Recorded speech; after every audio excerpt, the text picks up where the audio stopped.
Read along classic nature poetry. Poem 10, The Arbour.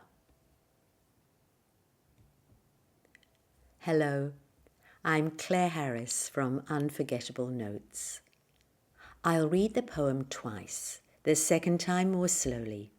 You might like to read along with me or just listen and enjoy. There's no right or wrong way to do it. It's up to you. First, a look at the picture. We can share our thoughts. This poem is The Arbour by Anne Bronte. She wrote poetry as well as novels. I'm looking at the picture and thinking how much I love the intense colours of nature in summer with a summer sky. How about you?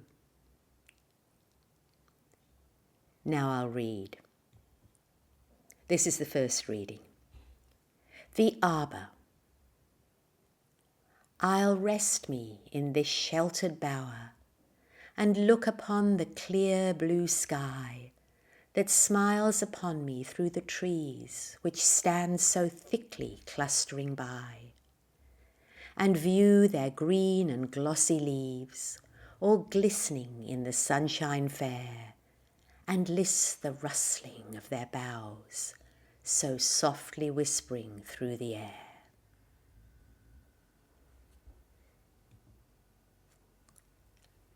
I'll read again. You might like to read along. The Arbour.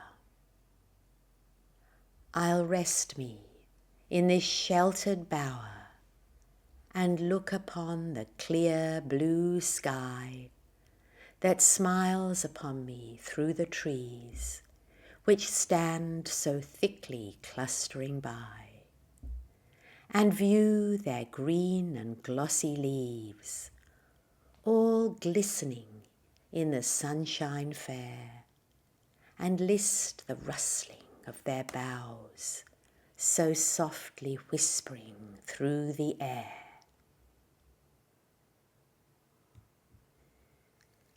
Thanks for reading with me. That poem makes me think of the pleasure of just stepping outdoors in the fresh air. You may have thoughts to share too. The next video has the next poem in the book. See you then.